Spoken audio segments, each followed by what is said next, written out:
Recorded. All right, welcome everybody to the it's the 18th of February, and it's if I count correctly, the first AGM for Harmonis Astronomy was held in January 2009. So this is the 17th AGM of the HAC, and yeah, I think the first 15 or whatever of those were run by two previous chairmen, being John and then Pierre. Okay, so apologies, we have Jeff and Denise Hagen. I don't know if there are any other apologies. I'm just going to, actually, we should look at the minutes. Just check the agenda. So we've done the welcome and apologies, approval of 2023 AGM minutes. 24 minutes, 24. 2024 minutes, yeah, these are them, which everybody should have got by email. Can we get approval of that last year's minutes? I would be happy to propose, but it is the report for 2023 calendar year. We're busy with 2024 calendar year. This is the meeting held in February 2024. That's correct. 2023. I will second Pierre's acceptance. Thanks. Is that David? Yes, it was. Sorry, I heard people talking about 2023 minutes, but at the top there is 2024. Yes, the meeting was held in 2024, but it was the minutes of the 2023 year. It was the AGM and summary and well, yeah. Sorry, my fault. Sorry. Okay. It was this is in fact now the 2025 meeting as far as I'm concerned. All right, next on the agenda, sorry. We are now into matters or any matters arising from the minutes. I presume not if it's already been accepted. Can we then go to the Chairman's report?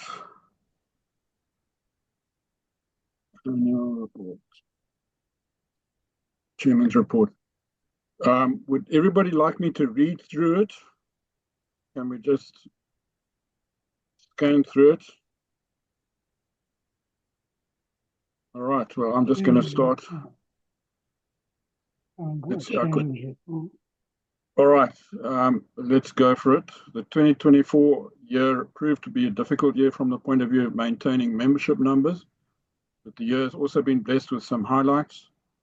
The special interest groups have continued to be supported by a core of enthusiasts, and the lively discussions after presentations make it all worthwhile and rewarding for all the hard work in keeping it all organized, particularly by our ever-reliable secretary, Peter Harvey.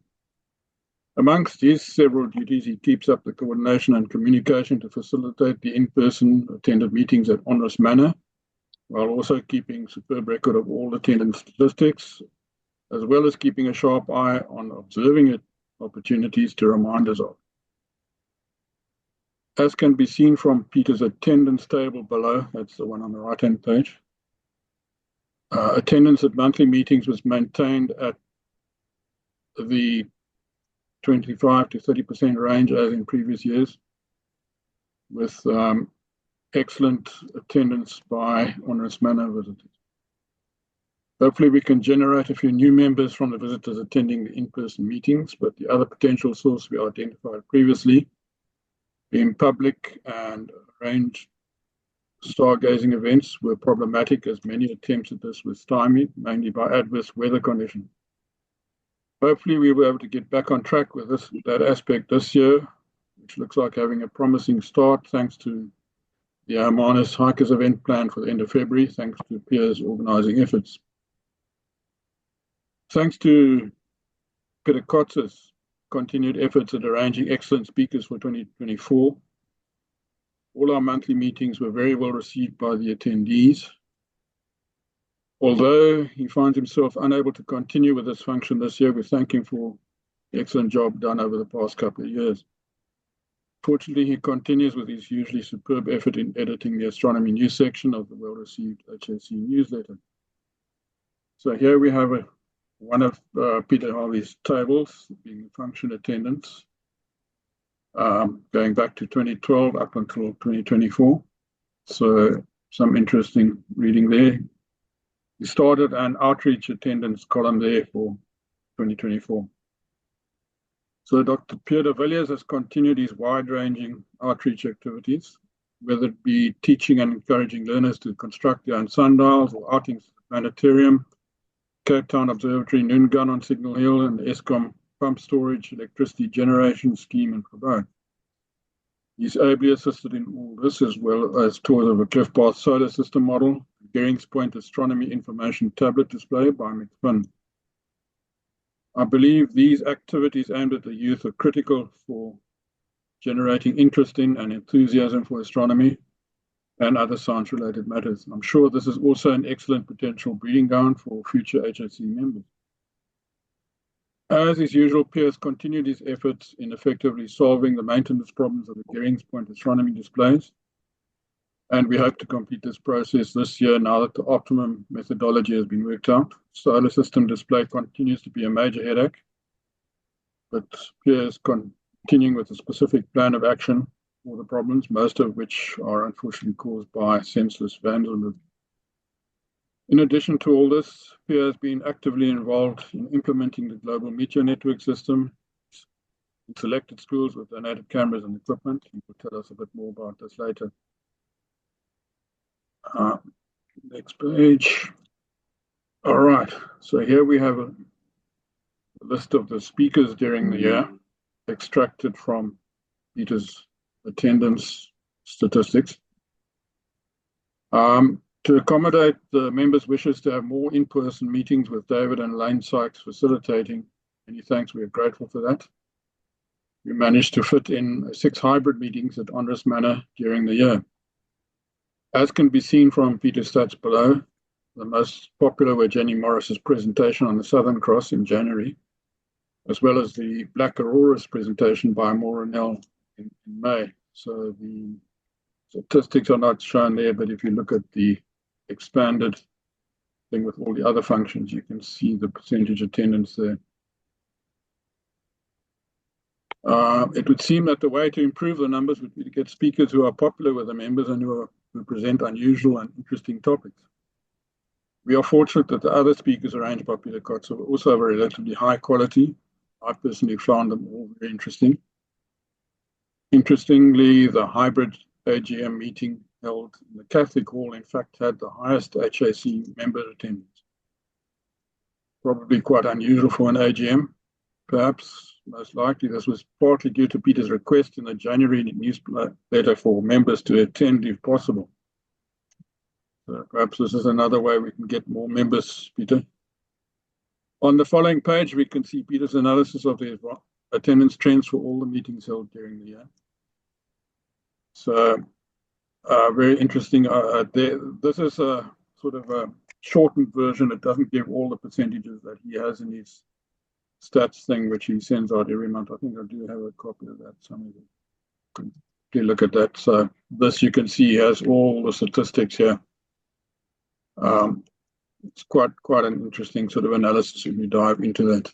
But, let's carry on with the report. Report back on interest groups. Cosmology, in the cosmology meetings always held on Zoom, except I think there was one at the end of the year, which was hybrid. We mainly continued with the history of the universe series. As an attempt to assess the influence of in-person meetings on attendance, the 3rd December meeting was a hybrid session at Honours Manor. Member numbers were unfortunately not improved, but at least a positive takeaway is that 7 visitors from Honours Manor were able to attend. I believe we should consider repeating that if we can fit it in. Study group, 9 virtual study group meetings were held, attended by a core group of interested individuals. The last one about AI being the best attended. Many thanks to Peter for finding interesting non-astronomy topics to discuss. And I look forward to the next two sessions, in particular on Julian Barber discussing what creates time. But Jenny, you should attend that. A challenge to scientific orthodoxy was with the well-known Brian Greene. Previews of this recording have convinced Peter and myself that the content will be thoroughly stimulating. Astrophotography, unfortunately, astrophotography meetings have been few and far between in 2024, probably due to a limited number of members actively taking part in it currently, and those that have taken part in the past have had a lot of other interests occupying their time. Combined with limited opportunity for astrophotography with Manus's notorious cloudy weather, this has had an adverse effect on this activity. But I continue to image mostly deep sky objects whenever I can, and I'm grateful to Dion Kreger for getting me started on this path, which remains of keen interest to me personally. Then Pierre de Villiers did a report on all the activities which he's involved in, which are the next four. So this is actually verbatim his notes on each subject. So a new approach to educational outreach was adopted during 2024. Instead of arranging outreach events with individual schools, a Manus Science and Technology Club was formed involving Lekanya Primary, Mount Pleasant, and Zulili primary schools. The object was to expose the learners to various aspects of science and technology to encourage the interest in science and maths. This was achieved through workshops on solar system, seasons, how sundials work, etc., and visits to Sansa, Ferncliffe, Botsok, Preekstoel Purification Plant, and excursions to Iziko Planetarium Museum, SAAO, Farmeet Hydroelectric Power Station, Caledon Wind Farm, plus the usual sunspot counting, and I'm not sure what that word is, and stargazing events. Participation was lukewarm, apart from the Iziko and Farmeet excursions. Some excursions had to be cancelled at very short notice with considerable embarrassment. A bit of a lack of communication and difficulty in getting everybody on the same page there. The severe cracking of the perspex blocks at Gearing's Point is caused by visitors leaning against the blocks to stabilize themselves or cameras while whale watching. It was decided to cut out the reverse printed color images or diagrams and epoxy them directly onto the stainless steel blocks below. Considerable research was done to determine the best glue that would be pliable enough to handle the differential expansion and contraction rates of stainless steel and perspex throughout the year. In conjunction with, and just a bit, I don't know if everybody can read this. In conjunction with the technical experts at the main suppliers, Den Braven silicon was recommended. First 1 and then 2 and finally 4 plaques were fixed in this manner and have successfully survived the temperature variations of the hot summer months particularly. Fixing the worst affected perspex plaques will continue in 2025. So I must congratulate Per on solving a difficult problem there and for putting in all the hard work to get it done. Solar system model. Very little work was done on maintenance on the solar system model due to lack of able-bodied members to do the physical work or funding to pay contractors. We will do our best to carry on with that this coming year. Global Meteor Network. Pierre, are you going to give us a bit of a summary, a rundown of that, and shall we skip over this section there? Pierre, can you hear me? Mr. Chairman, I think one of us has to say it. I think if you could just read this, I'm going to show some of the results. Is this basically your summary? Okay. That's the summary. The Global Meteor Network was first established in 2018 under the slogan "No Meteor Unobserved," with the aim of providing long-term characterization of the radiance, flux, and size distribution of annual meteor showers and outbursts of optically detectable meteors. Since inception, the network has grown to over 1,000 cameras across the globe. However, the Southern Hemisphere remains underrepresented, and in particular, a gap exists at longitudes corresponding to Southern Africa. The HAC actively participated in this GMN ASA project by identifying 2 schools, being Tozer Primary School and Lanesburg School, and overseeing the installation of 2 cameras at each school. It also lies with the Western Cape Education Department's IT division to get the cameras activated, with first light from Tozer on 31st of August. Just after completion of the initial training by Radam Stana, the international project leader, and Tim Cooper, the South African equivalent, the predominantly matriculant participants were lost to prepare for their final exams. Training for new participants and at least 1 new school, Oakdale College, will begin tomorrow. With all systems working well, this is a remarkable opportunity for learners to do real-time, real science internationally. HAC's participation will continue. Well done, Pierre. It's a really fantastic initiative. And thanks for grabbing the opportunity to run with that via ASA and the connections there. All right, so oops, we got too far there. On communication, have you got anything further to say on that, Pierre? Except that if anybody would like to attend the meeting tomorrow, please contact Pierre. It's virtually on Teams. Is that okay, Pierre? Yes, that's fine. Thank you. Communication, the collaboration on the newsletter by Peter Harvey and Peter Kotze has continued to publish a monthly publication, of which we are all rightly very proud of. Many thanks to both for doing such a great job, and thanks for continuing with this in 2025. Peter Harvey is responsible for many of the critical functions of HAC, and one of these is monthly Sky Notes, which he seamlessly took over from Johan Retief to give us one of the best monthly communications on this topic in the country. Peter Harvey also keeps the calendar on the website updated, and I mainly update the website with links to the newsletter and our Sky Notes, and post occasional items to our Facebook page. And then thanks to committee members, the current committee have kept up their usual task with unrelenting dedication, for which the HAC must be very thankful. Their work is pivotal to the successful operation of our club.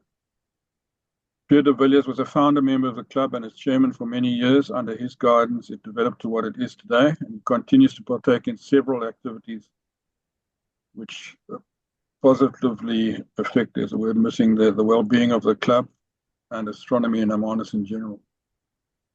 Peter Harvey, as secretary, is responsible for so many crucial aspects, as evidenced by how often he is mentioned in the Sunday report. His presence is like a thread that ties most things together in Hermanus astronomy. We sincerely thank him for his contributions and for keeping us focused on so many upcoming activities with his various calendars and communications. And of course, he does the obligatory minutes of everything as well. No group like this can operate without a competent treasurer, and Elaine Sykes has done a superb job of it so far, after a bit of a learning curve after taking over recently from Laura. Many thanks for your contribution in this regard. We know how much hard work is entailed in coming up with the figures each month. Thanks again to Peter for his essential work on the newsletter and his hard work in engaging good speakers last year in 2024. Many thanks to Mick Finn for his contributions in the outreach field, as well as keeping a presence for us in the ward committee and fielding some flack there, anti-astronomy flack sometimes. Dion Kreger has been a stalwart of the club for many years and continues to be of invaluable assistance to Pierre with repairs and maintenance issues such as the sundial, solar system model, and Gearing's Point tablets, and when asked, still hosting the occasional astrophotography session. So essentially that wraps up my report. Thanks very much. Have we got any questions on that? Mr. Chairman, I think, first of all, thank you for a very comprehensive overview. Well done. And any organization functions basically as effectively as the leadership that it gets from the chairperson. So thank you very much for that. And if it's required, I'd gladly second adoption of the chairman's report. Thanks. Have we got an approval from somebody? One person would. I will approve. Thanks very Yes, much, Peter Kotzer. Okay, and Yes, John. that's right. Thanks, Peter. I And approve. okay, Pierre said he would second. Thanks, John, but we've got people. All right, can we move on to Treasurer's report then? And you want the Derek, I'm just thinking that is so small. I don't know if anyone can read it. So I was wondering if I shouldn't just read my Word document. all right, I can enlarge it a little bit. Okay. Okay, then I'll go through it there. Okay. Okay. Unless you want to. Right. Our income for the year for 2024 ending in December was 12,344 Rand, 50 cents. And if you can read it, you can see above membership fees, the sale of the Sky Guards. We had a nice amount of interest which we received from the fixed deposit account. And then there was some sundry income. It was a payment from Pat Gady for Zoom, and we allocated to the Zoom sub account.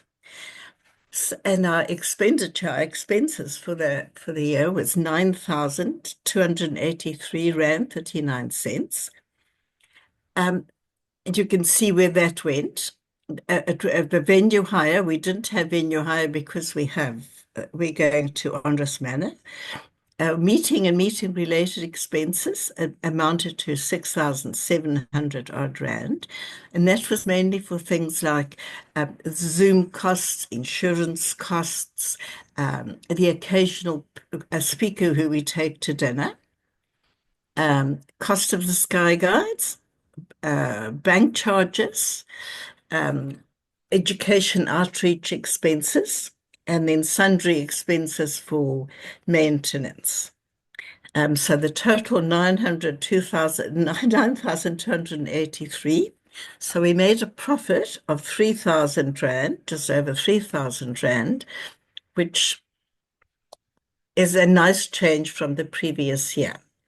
So just looking at our balance, we've got a total of 56,300 Rand in our accounts at the moment, 11,000 Rand in the current account, 45,000 Rand in the fixed deposit account, and then petty cash of 300 Rand. And then again, we've got, I just wanted to explain that profit and loss difference between 2023 and 2024. It's given me much grief. So if you see in 2023, it was minus 15,793. And now in 2024, 3,000. Now that big loss was due to the fact that there was some unspent grant money. That is the 13,000 Rand 71. But the HAC loss was 2,722. So that accounts, the two together account for the big loss in 2023. But that's all behind us now, and we've made a profit of 3,000 Rand this year. And are there any questions so far? I have a quick question to shoot off with. Okay. Most of these costs differences last year to this year are fairly understandable, but the cost of Sky Guides the previous year, 3,500 versus 1,500 this past year. What do you attribute that to? Why should it have dropped by 2,000 Rand, or is this not including all the costs, or what is the reason? Yeah, I think there's always a bit of an overlap. There might have been, maybe Peter can answer, there might have been less Sky Guides printed, but if you look at the sale of the Sky Guides, that was also less. And then that's the cost of the Sky Guides was less. I don't know why, but that's what it is. 1,500, that's what I paid. It was 50. The explanation is that less were ordered, I suppose, if there were less ordered. Yeah. Peter, have you got an input on it? Yes, I do. No, I don't really comment on that. The Sky Guides all sold out, and we charged what we paid for it.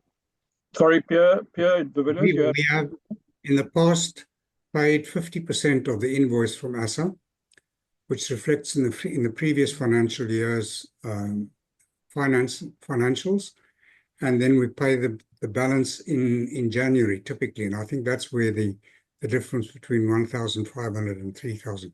It's just a timing issue. Okay, so it's a timing issue, I thought so, yeah. Okay. Yeah. And also that the Sky Guys, that was specifically for the printing costs.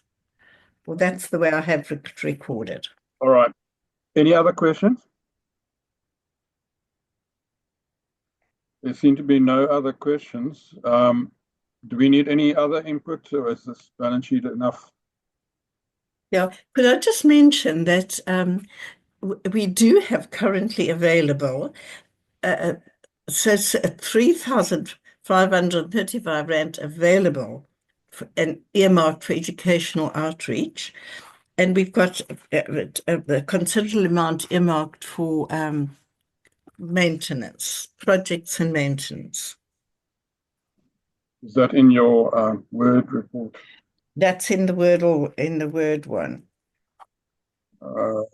It just says after, shall I read it? After there remains 2,960 Rand earmarked for projects and maintenance. I'm reading right at the bottom there.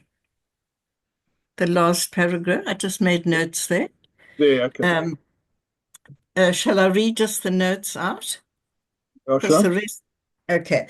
After a repayment of 1,045 Rand from the interest of 384.4, because that 3,844 Rand interest which we received from the fixed deposit, that all needs to be earmarked for projects and maintenance, but because they had to pay, listen to me there, projects and maintenance had to repay the general purse an amount of 1,045 Rand.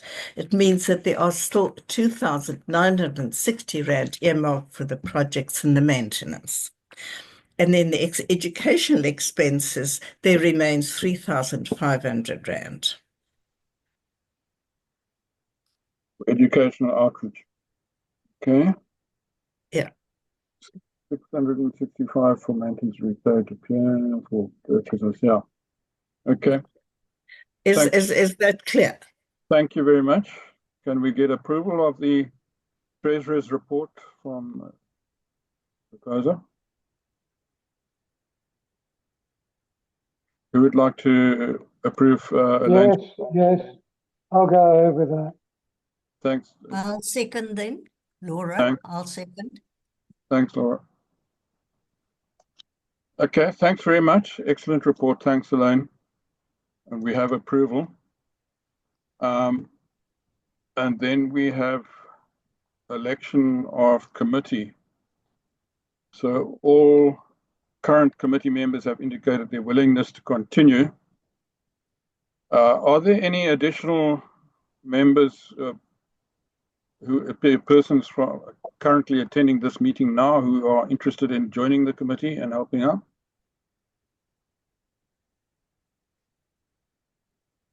We can always use an additional person or two. All right, we'll give it a minute, a second or two. Okay, then that is dealt with. Is there any question on the election of the committee from the audience? Any comment? Has anybody else on the committee got anything to say on that, or can we go ahead? All right, then positions and functions will be allocated at the following committee meeting. I presume that things will stay the same for the moment, but that will be formalized at the next meeting. Is there any other business that anybody would like to discuss? Yes, I would like to have a few words. Go ahead, It Laura, was but we mentioned. can't see your face. If you can just adjust your camera. Oops. Sorry, maybe it's better without my face. Go Yeah. ahead. It was mentioned about the solar system being in a bad state of repair.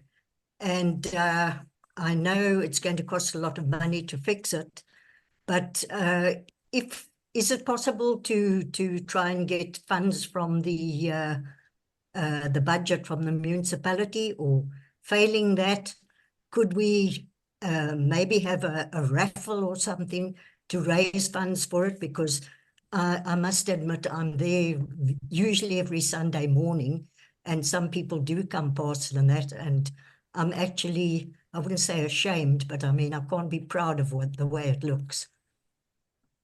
So Pierre does have plans, does know what needs to be done. We do have some money, so we can do some work. As far as the municipality is concerned, I don't know if you want to comment on that, Pierre. I tried to be brief in referring to the solar system model. There was very little work done, basically because of a lack of able-bodied members to do the physical work. We haven't got funds to appoint subcontractors, and I will also be out of commission for at least the next probably 3 months because of the surgical procedure. But if we can get any, I was going to at the next committee meeting, we should get some funding from the stargazing on the 28th and 1st. And instead of earmarking it for educational outreach as we did last time, we can earmark it for repairs and maintenance, which will give it quite a big boost. Okay, that's great, because I think we can forget about any assistance from the municipality. The funds they used to dish out to board committee centres and so on, that I think doesn't happen anymore. Is that right, Pierre? There's right. They've decreased funding of things, if anything.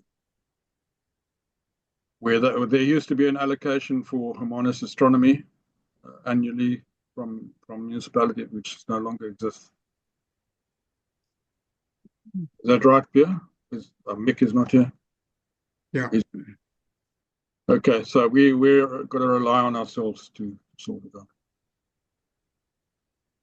Thanks very much for the comment there, Laura. I hope you're satisfied with the answer. Thank you. But you can keep us on track. You're welcome. Thank All right. Yeah, go ahead. Sorry, could I just ask a question? Pierre, so if I understand it correctly now, the money that was originally earmarked for education, shall we now change it over and earmark it for projects and maintenance? No. No. I said what I said is that we will probably get a donation from the Hermanus hikers. Yes. Stargazing arranged for the 28th of February and the 1st of March, and everyone that has a binoculars or telescope must please go to the top of Gearing's Point at 1930. We will get a donation from that. In the past, we earmarked it for education outreach, which makes sense because it is an outreach activity. But this year, I'm going to propose to the committee that we earmark it for repairs and maintenance, because there's a huge demand for funds there. I understand. Thank you. All right. Is there any other business? Just one thing. Yes. Sorry, Laura again. I just want to say well done to the whole committee for their diligence and hard work and keeping everything afloat. Thanks, much appreciated. And once again, thanks from myself to all the committee for keeping things going. And thanks to all the attendees for attending today, making up more than a quorum. And we hope to see you at the next meeting. Thanks for attending. Thank you, Derek. Thanks, guys.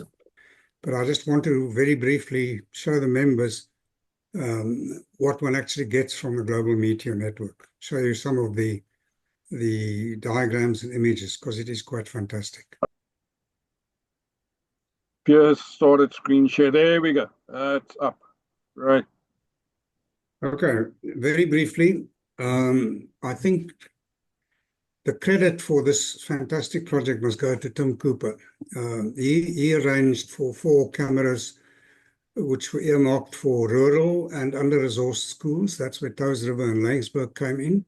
But it was initially Tim's initiative. He's been watching meteors for 53 years, so he knows what he's talking about. It's free, it's a website, globalmeteornetwork.org. Anyone can click on it and see what I'm just going to run through you now. This shows you the camera status for all the cameras in South Africa.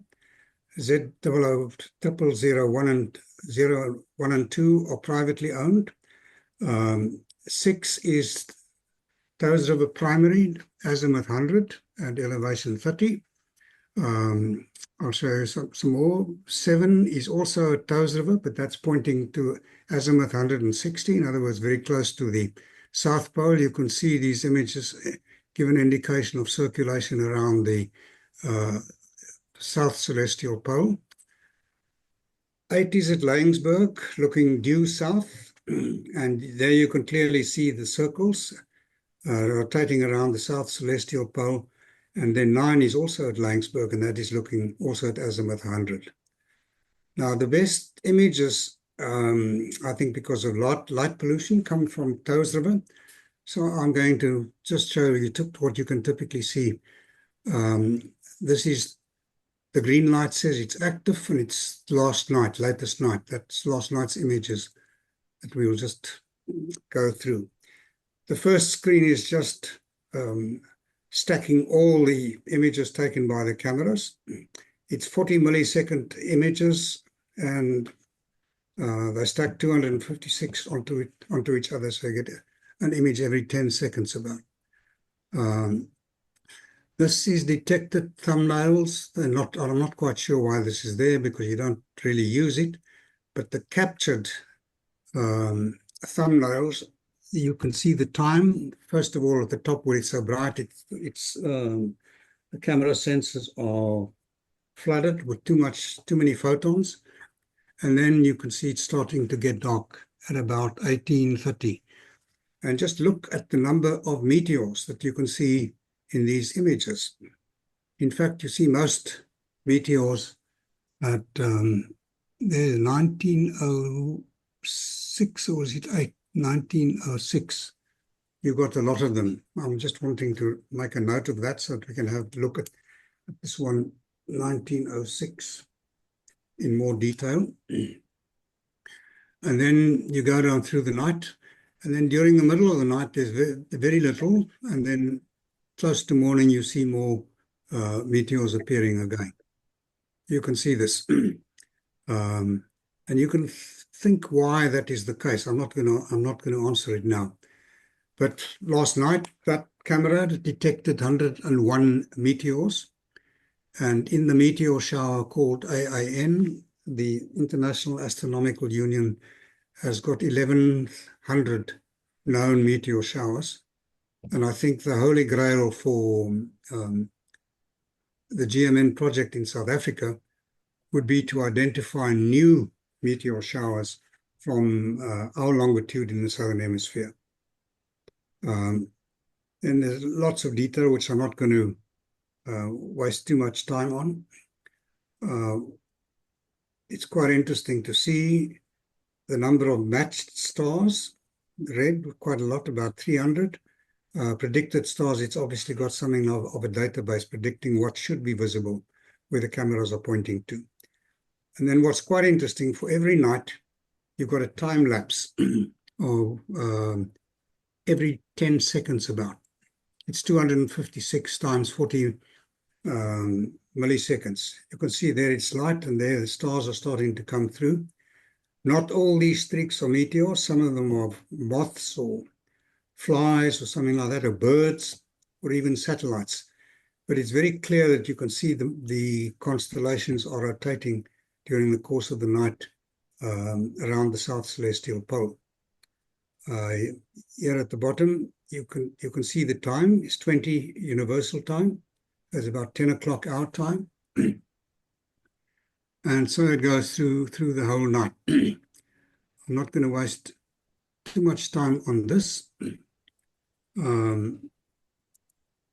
want to go. Problem is now I want to get. There we go. This is right. I've got all 4 cameras mounted here, but that was the last one.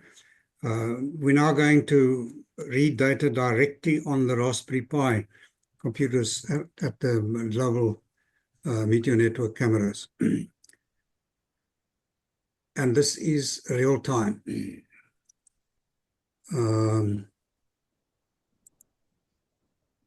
I want to file open. That is fine. And on the left, you see a long list. These are about every 10 minutes. There you can see it's starting to get dark. I'm going to look for that 1908, I think it was.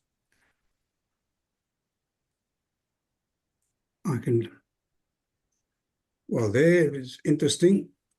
Let's switch off the background. You can see that there are 2 meteors detected very clearly over here. And the 1908 is still Go further down down. quite a bit. 1853, 1901, 1908.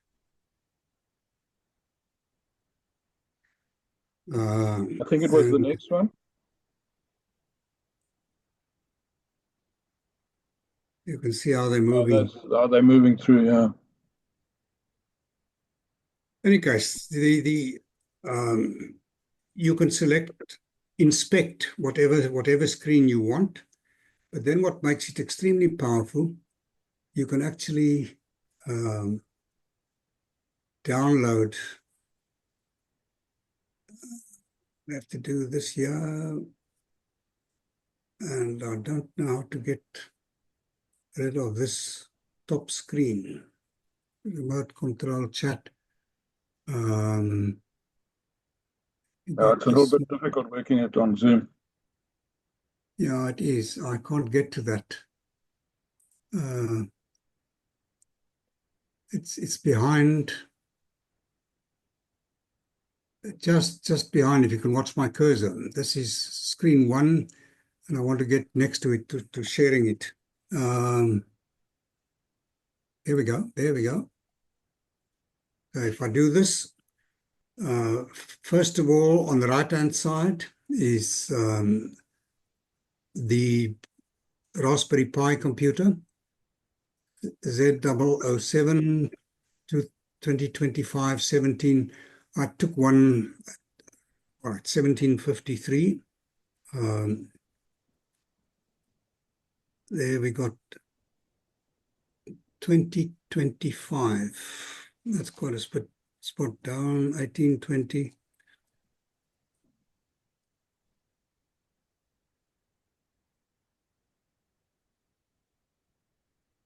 What was that, 1908? Let's take one of them. We'll go down a little bit more. Down there, somewhere there, yeah. 1908. And on this side, it's Z007, which is the right camera.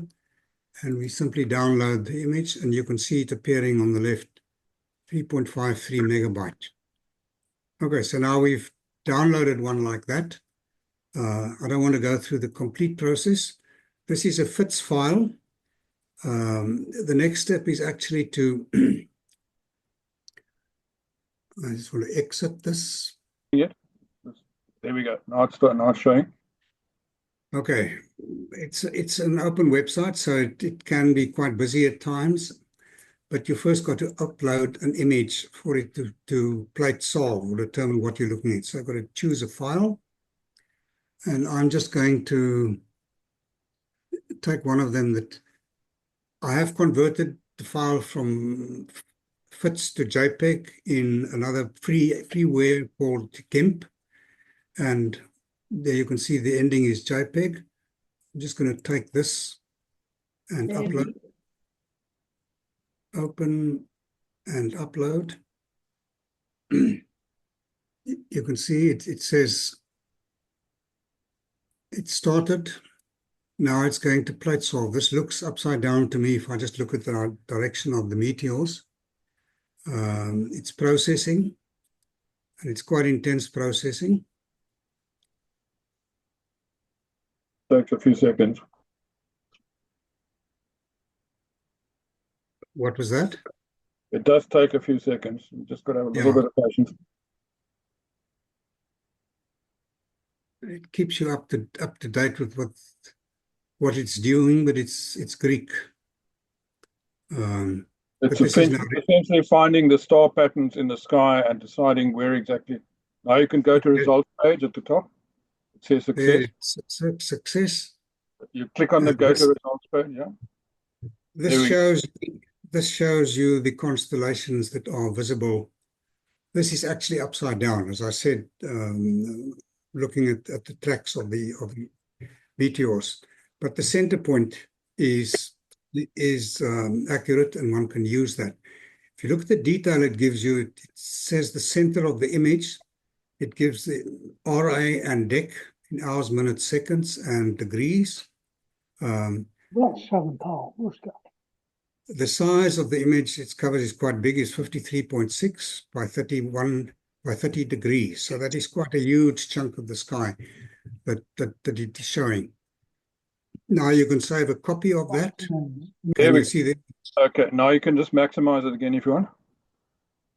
On the Solarium menu. No, yeah. Right, I will do that. Now, first of all, we must define the location. This is a very popular, let's call it planetarium program. So the location, this is in Toes River. I've obviously typed in the coordinates of that. There you can see it coming up, Toes River, South Africa.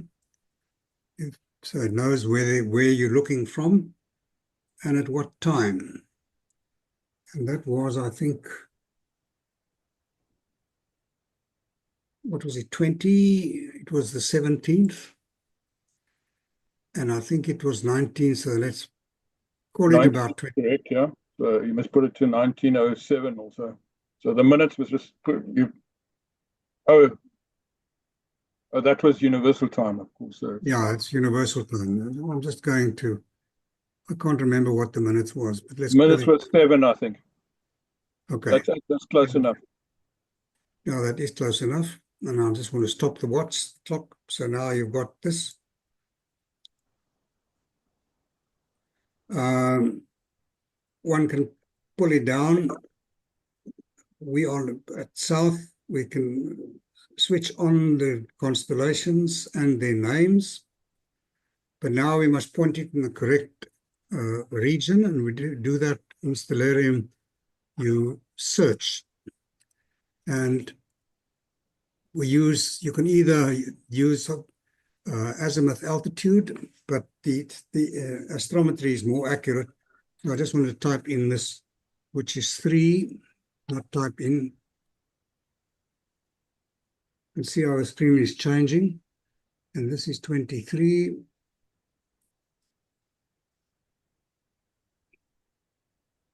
And 23. Sorry, this is 30.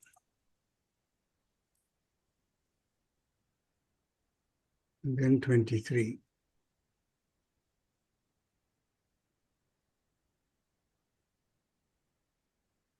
Right now, this is minus 87. Very near the, that's too much. 10, and this is 4.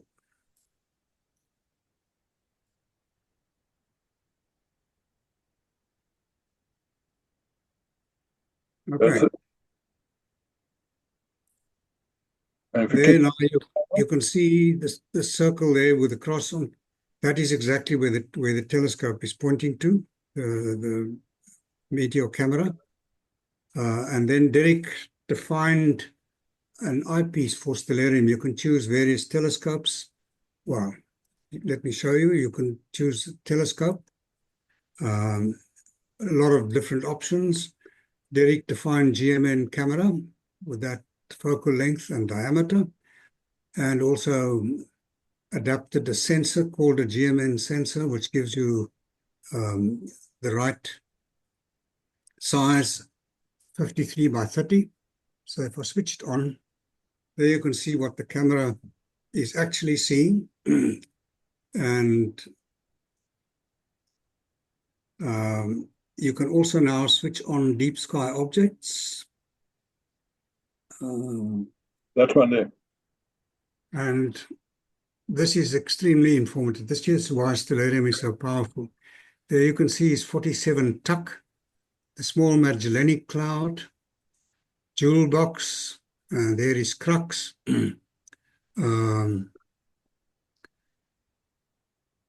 Eta Carina Nebula, the Wishing Well Cluster, Gem Cluster, Southern Beehive, compared to the Northern Beehive, which Laura discovered the first time she used 10 by 50 binoculars. I think it was in the Cedarburg. You remember this.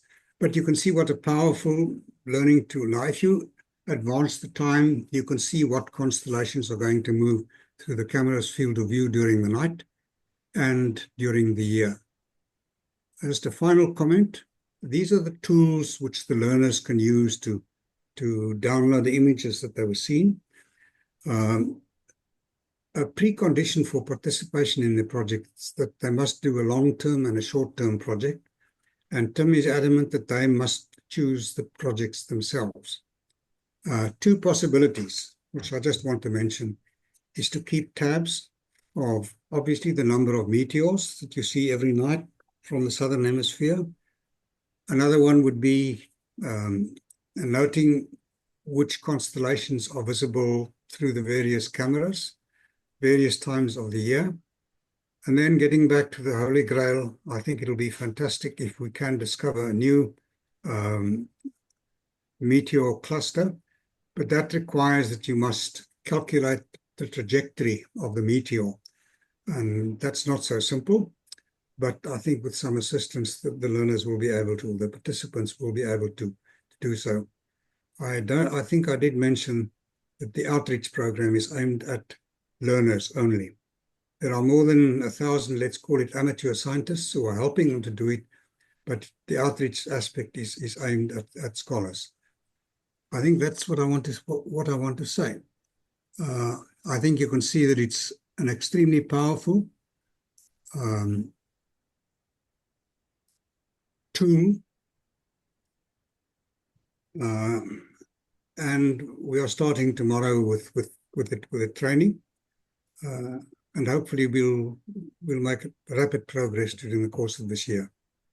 If anyone from the HSC would want to participate in the project, just let me know and I'll involve you. Thank you very much. Thanks, Pierre. That was very interesting. What did everybody else think?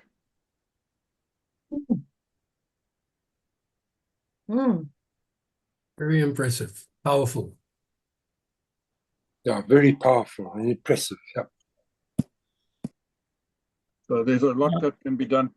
Pierre just touched on the highlights there. Radom Stano, who's the international project leader for the outreach program, is an IT engineer, and he wrote a lot of the software for the GMN project himself. So, but you can see that this is not toys, this is quite serious stuff, and that's why the term real science in real time and on an international scale is actually applicable in this case. All right, fascinating stuff. Thanks very much, Pierre. I would just like to say well done, Pierre, and marvelous that you have the time and energy to get involved with us and putting our part of the world on the map, the world map. Wonderful, thank you. Okay, Pierre, I've got a small question. You mentioned in your presentation about the identification of new meteor showers. What is the definition of a meteor shower? How many meteors per hour do you need to observe in order to qualify for a meteor shower?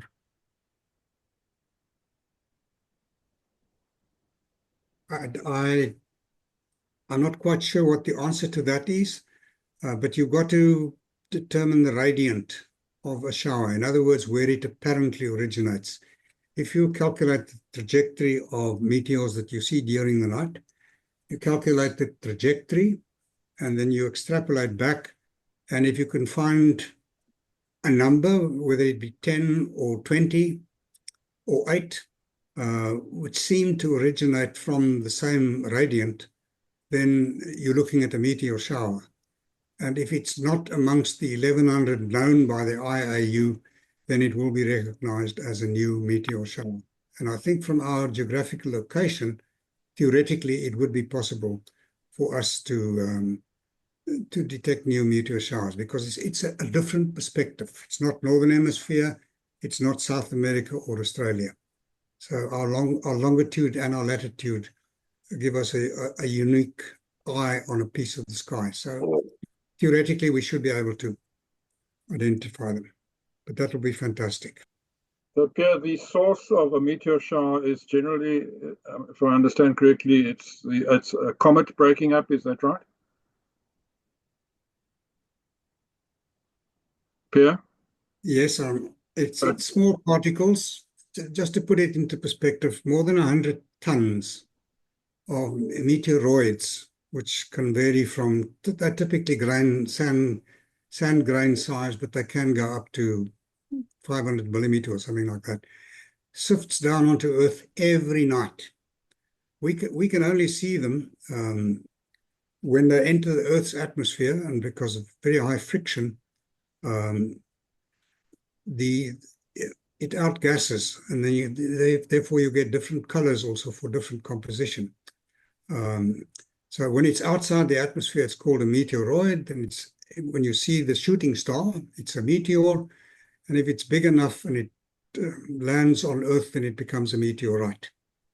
But Peter, to get back to your question, I'm not quite sure how many, but I think the key question is to find multiple meteors that have got the apparent, the same radiant, in other words, a point in the sky where they are originating from. Okay, Merv, thank you very much. Great stuff. Any more questions? All right, I'd just like to say thank you very much to Pierre for that presentation. I enjoyed it, and I would also like to wish Pierre well with his visit to the surgeon over the next couple of weeks, and hope you have a good recovery. Come out better at the other end. Fit and raring to go. Amen, and other activities.